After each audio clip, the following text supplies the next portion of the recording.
দেখো স্কুল দিতে যাচ্ছিলাম মেয়েকে, স্কুল দিয়ে তারপর তোমাদের দাদাভাই আর আমি বাজার চলে যাচ্ছি। তো বাজারে কি কি কেনাকাটা করলাম আর বাড়ির কি বাজার করলাম চলো সেটা দেখার জন্য আমার ভিডিওটা পুরোটাই দেখতে হবে তোমাদেরকে। তো চলো ভিডিওটা শুরু করি।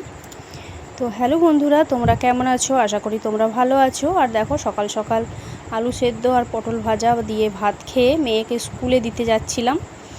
আর তার মধ্যেই ভাবলাম যে একটু বাজার দিকে গেলেও ভালো হবে। আর তোমাদের দাদাভাই বাড়িতেই ছিল, সেই দিন বৃষ্টি পড়ছিল বলে কাজে যেতে পারেনি। তো সেই আর কি। তো তোমরা কেমন আছো বন্ধুরা? আশা করি তোমরা সবাই ভালো আছো। আর দেখো আমরা কিন্তু টিফিন খেয়ে মেয়েকে দেখো দিতে বেরিয়ে গেলাম, ওকে স্কুল দিয়ে দিলাম। দেওয়ার পরে আমি আর তোমাদের দাদাভাই আমরা বাজার চলে যাচ্ছি। বাজারে কিছু বাজার আনতে হবে, বাজার ছিল না বাড়িতে, সেই জন্যই দেখো আমি বাজার চলে গেলাম। আর দেখা যাক কী নেব বাজারে, সেটা তো তোমাদের সঙ্গে বাজারে গিয়ে শেয়ার করবই। আর এইগুলো হচ্ছে আমাদের কলোনিগুলো, এই কলোনির এই রাস্তাটাই শুধু ভালো আছে। আর তারপর দেখো কথা বলতে বলতে আমি বাজারেও চলে এলাম।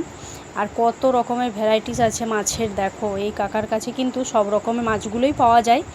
খুবই সুন্দর মাছগুলো, একদম টাটকা থাকে, খুবই ভালো লাগে খেতে আর কি। তো যাই হোক, তারপর দেখো আমি কিন্তু বাড়ি চলে এলাম। তো বাড়ি চলে এলাম বলতে মাছ দেখছিলাম বটে, কিন্তু মাছটা নিলাম না। হঠাৎ প্রোগ্রাম হলো যে মাংস নিলেই ভালো হবে, তো সেই জন্য মাংস কিনে নিলাম। আর মাংসরই তৈয়ারি করছি, আলু টালুগুলো সব কেটে নিচ্ছি।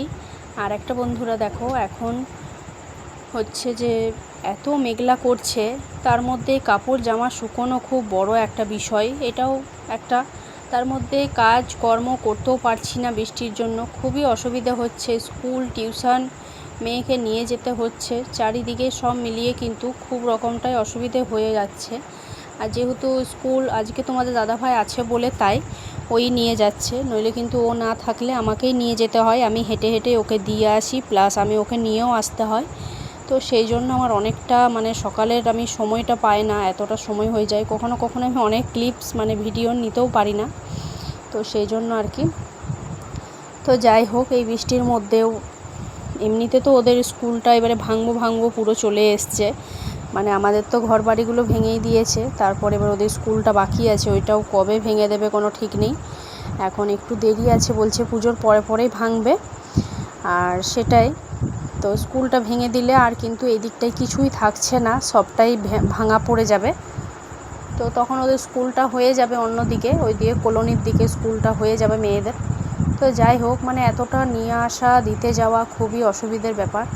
তো সেই আর কি করব, নিয়ে যেতেও হবে, দিয়ে আসতে হবে।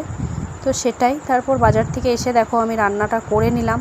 আবার তোমাদের দাদাভাই দুপুরবেলা বেরোবে, বি শিফটে ডিউটি ছিল, সেই জন্য ও বললো চিকেন আর ভাত করে দাও। আর একটু শাক এনেছিলাম, শাক ভাজা করেছিলাম। তো সেই আর কি। আর দেখো চিকেনটা একদম ঝোল করব, একদম পাতলা ঝোল, যেন দিনে রাতে দুই বেলায় হয়ে যায়, সেই রকমভাবেই করব। দেখো তো বন্ধুরা, সেটাই। আর আমার এই হোম ট্যুর, আমি যে ভাড়া বাড়িতে থাকি, কেমন বাড়িতে থাকি না থাকি অবশ্যই তোমাদের সঙ্গে এটা শেয়ার করব, একদিন দেখাবো তোমাদেরকে।